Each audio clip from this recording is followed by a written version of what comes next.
Rockstar didn't just reveal GTA 6's characters, they revealed the entire criminal ecosystem of Leonida. And the more you read through the official character bios and look closely at the trailer footage, the more it feels like Rockstar is quietly showing us what kind of story GTA 6 is really going to tell. Because this does not feel like a simple rise to the top GTA story. This feels like a world where everybody is trapped in something. Jason is trapped in a life he can't escape. Lucia is trapped trying to build a better future. Brian is trapped in the old criminal world. Booby Ike is trapped balancing business and street life. Real dimes are trapped chasing internet fame. And Raul Bautista feels like the kind of guy who drags everyone around him deeper into chaos. And at the center of all of it are Jason and Lucia. Rockstar officially says the two of them get pulled into a criminal conspiracy across Leonida after what should have been an easy score goes wrong. That one sentence might secretly explain the entire structure of GTA 6. Jason Dval, a man stuck between peace and crime.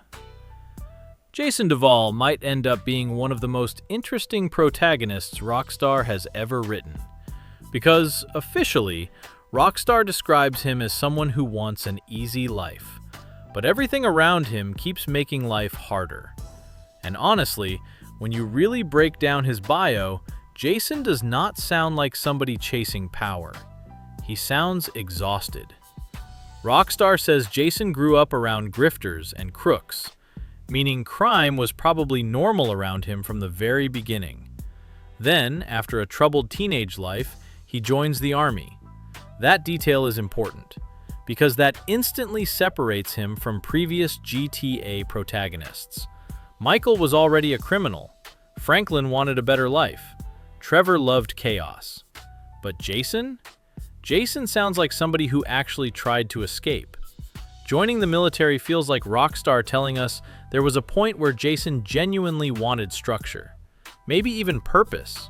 Maybe even a clean life. But somehow, he still ended up back around criminals. Now he is in the Leonida Keys working for local drug runners.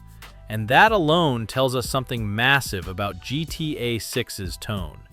Jason does not start at the top. He is not running Vice City. He is not rich. He is not famous. He sounds like somebody surviving job to job around dangerous people. And when you look at the trailer shots of Jason, Rockstar constantly frames him in quiet moments. Driving alone, standing still, watching Lucia. He almost feels disconnected from the world around him. Even his expressions look restrained compared to older GTA protagonists. And honestly, that might be intentional, because Jason feels less like a fantasy criminal and more like a guy trapped inside a criminal environment. One of the most interesting details from Rockstar's official description is the line about him wondering if his life is finally about to improve or get worse.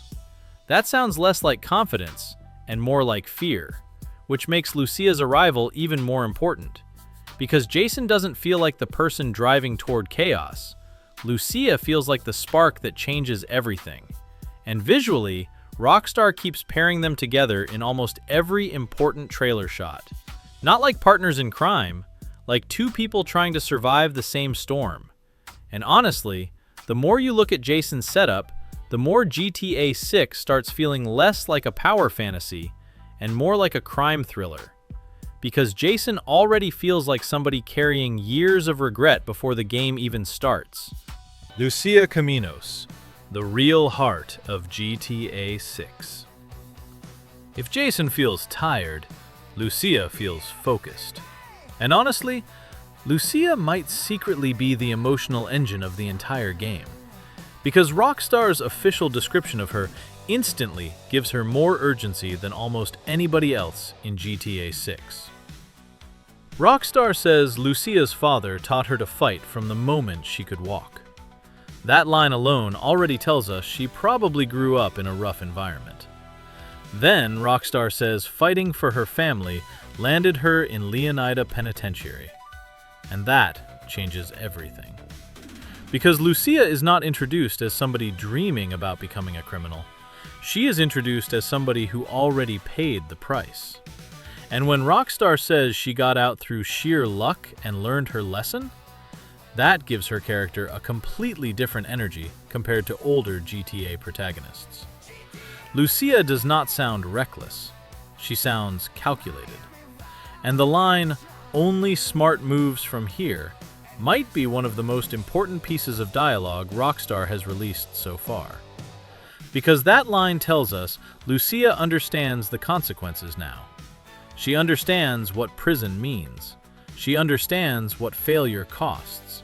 And suddenly, her relationship with Jason becomes way more interesting. Because Jason sounds emotionally lost. Lucia sounds strategically focused. And together, they might balance each other perfectly. One of the most powerful details from Lucia's official bio is her connection to Liberty City. Rockstar says her mother dreamed of a better life since Liberty City. That tiny detail adds history. It makes Lucia feel like part of a bigger generational struggle, like she inherited somebody else's dream. And honestly, that feels incredibly realistic, especially for a modern Rockstar story. Lucia doesn't feel motivated by greed. She feels motivated by escape. And when you watch the trailer footage again after reading her bio, certain shots hit differently. The prison scenes, the ankle monitor, the moments where she looks completely calm during dangerous situations. Lucia already looks like somebody who knows exactly how fast life can fall apart. And that might be why she feels so dangerous. Not because she enjoys crime, but because she understands survival. And honestly, there's a strong chance Lucia becomes the character constantly pushing the story forward.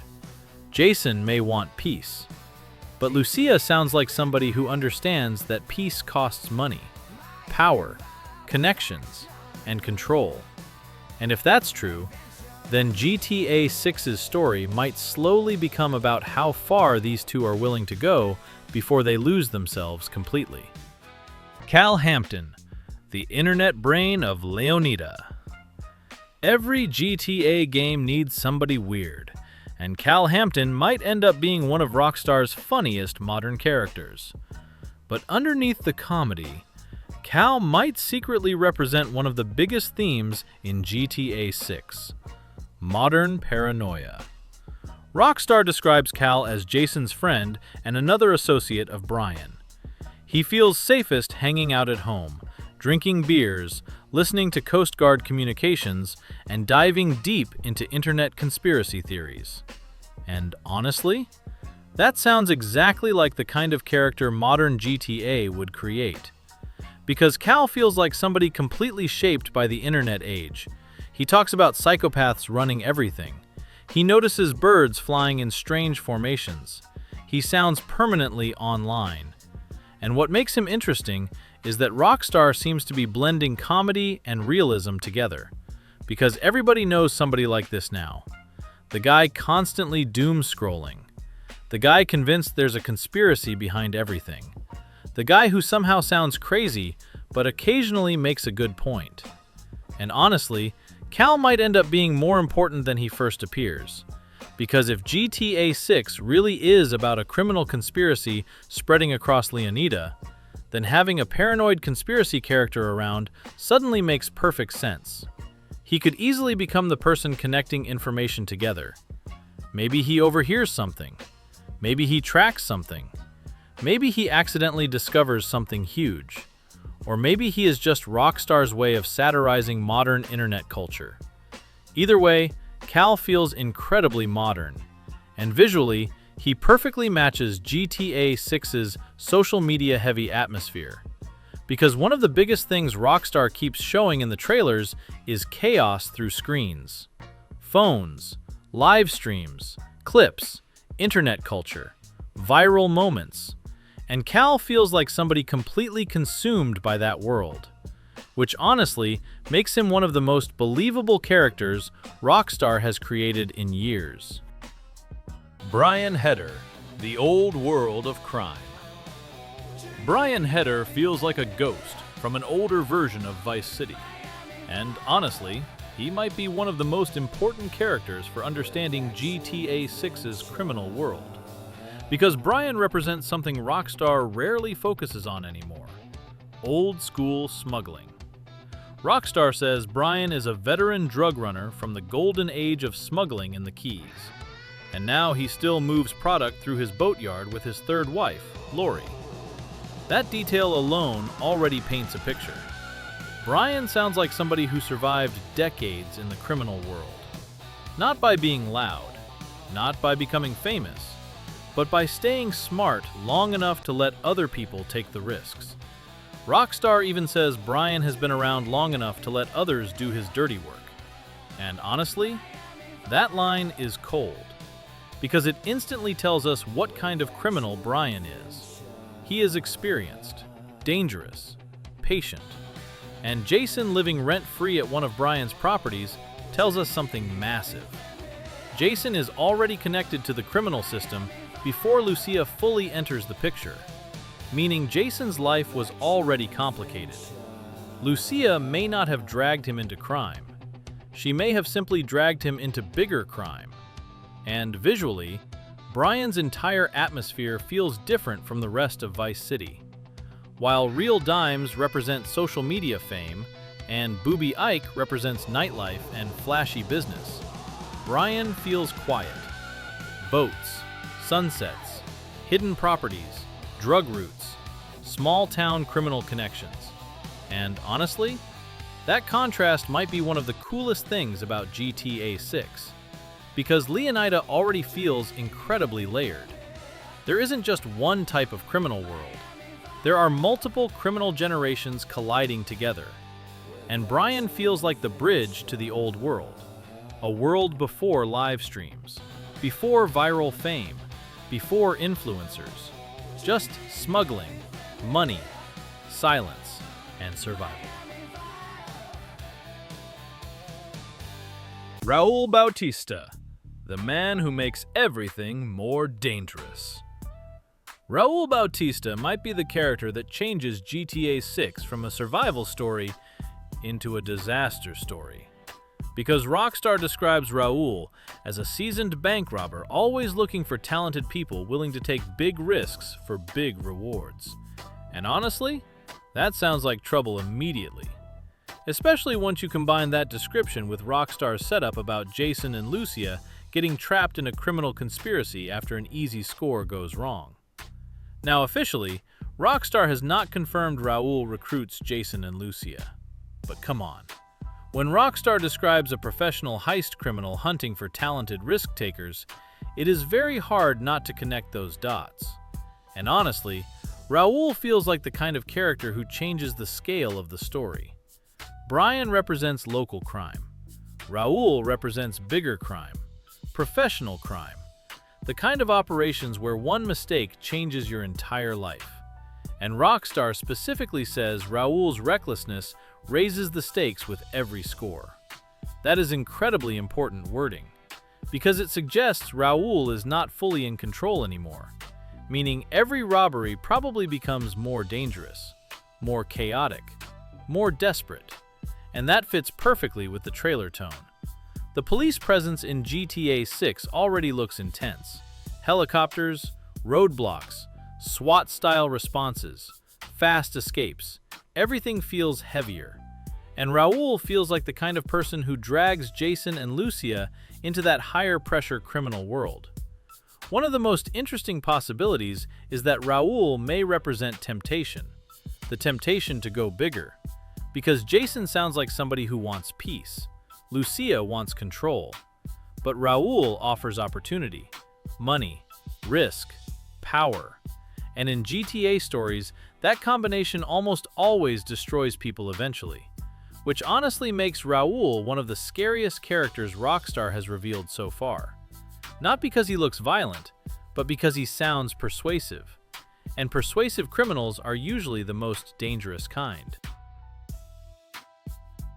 Booby Ike, the businessman of Vice City. Booby Ike might secretly represent the future of crime in GTA 6. Because unlike Brian, who comes from old-school smuggling, Booby understands modern power, visibility, business, money, influence.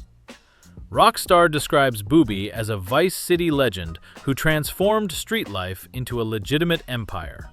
Real estate, a strip club, a recording studio. And the most interesting part? Rockstar basically tells us all of it is connected. The club money, the music money, the drug money. It all flows together. And honestly, that sounds incredibly realistic. Because modern criminal organizations rarely look like old gangster movies anymore. Now everything is blended together. Entertainment, business, social media, nightlife. And Booby feels like somebody who mastered that system. What makes him interesting is that Rockstar describes him as smiling and joking around, until it is time to talk business. Meaning, underneath the charisma, there is probably somebody extremely calculating. And visually, Booby perfectly matches the bright neon side of Vice City. Luxury cars, clubs, chains, music, status. But Rockstar keeps hinting there is still danger underneath all of it. And honestly, Booby might become one of the best examples of GTA 6's main idea. Everybody in Leonida is selling something. Drugs, music, lifestyle, fame, dreams. And Booby already figured out how to turn crime into an empire, which makes him very different from Jason and Lucia. Because Jason and Lucia are still trying to survive. Booby already won, or at least, it looks like he did. Dre'Quan Priest, the hustler trying to go legit. Dre'Quan Priest might end up being one of GTA 6's most underrated characters, because his story feels incredibly believable. Rockstar says Dre'Quan was always more hustler than gangster. Even while dealing on the streets, music was always the real goal. And honestly, that feels like one of the most realistic modern character setups Rockstar has ever written. Because for a lot of people, entertainment becomes the escape route. Music, streaming, social media, fame, that becomes the dream. And Dre'Quan feels like somebody trying to climb out of the street world by turning hustle into opportunity. Rockstar says he signs real dimes to only raw records, hoping lightning strikes again. Which tells us Dre'Quan is still chasing the next breakthrough, the next hit, the next viral moment, the next big move. And that makes him incredibly different from older GTA characters. Because Dre'Quan does not sound obsessed with violence. He sounds obsessed with success. And honestly, that may be one of GTA 6's biggest themes. Everybody wants visibility now. Not just money, attention, recognition, influence. And Dre'Quan feels trapped between two worlds, street life and entertainment, which makes him incredibly modern. And visually, Rockstar keeps presenting Vice City as loud, bright, and performative. Everything feels like a show. And Dre'Quan feels like somebody trying to survive by learning how to perform better than everybody else. Real dimes, the viral side of Leonida. Real dimes might be the clearest example of what Rockstar thinks modern Vice City looks like, because they are not traditional criminals. They are internet-age hustlers. Rockstar says Bay Lux and Roxy have been friends since high school, and together they turned shaking down local dealers, making rap tracks, and building a social media presence into money and fame. And honestly, that description alone perfectly explains modern internet culture, because today, crime, entertainment, social media, and clout constantly overlap. And Real Dimes feels like Rockstar directly satirizing that reality. These characters are not hiding from attention. They are chasing it. Everything about them feels built for visibility. Phones, videos, live stream energy, online personalities. And Rockstar even says they had an early hit song before years of trouble forced them to struggle again, which honestly makes them feel weirdly human, because underneath the loud personalities and flashy image, they are still trying to make it, still trying to survive, still trying to stay relevant. And relevance feels incredibly important in GTA 6. Vice City no longer feels like a city where criminals hide. Now everybody broadcasts themselves. And Rockstar's trailers constantly reinforce that idea. The entire world feels recorded. Everybody has a phone. Everybody is posting. Everybody is watching. which honestly changes the entire atmosphere of GTA. Because older GTA games felt anonymous, GTA 6 feels exposed, and real dimes perfectly represent that new reality. A world where fame itself becomes part of the criminal economy. The real shape of GTA 6. When you step back and look at all these characters together, GTA 6 starts looking much bigger than people realize. This is not just Jason and Lucia robbing stores and escaping cops. Rockstar already showed us an entire ecosystem. Jason represents people trapped in crime. Lucia represents people trying to escape poverty. Brian represents old-school criminal survival. Raul represents dangerous ambition. Booby represents power through business. Dre'Quan represents the hustle toward legitimacy. Real Dimez represent internet fame culture. Cal represents paranoia and the digital age. And together, they create a version of Vice City that feels more realistic than ever before. Not just satire, a modern American criminal world. One built around visibility, desperation, survival, influence, and money. And honestly, that might be why GTA 6 already feels different. Because underneath the explosions, neon lights, social media clips, and crazy moments, Rockstar seems to be telling a surprisingly grounded story. A story about people chasing better lives in a world designed to break them. And if Rockstar actually pulls this off, GTA 6 might end up becoming their most emotional and most human story ever. And honestly, that is exactly what makes GTA 6 feel so exciting right now.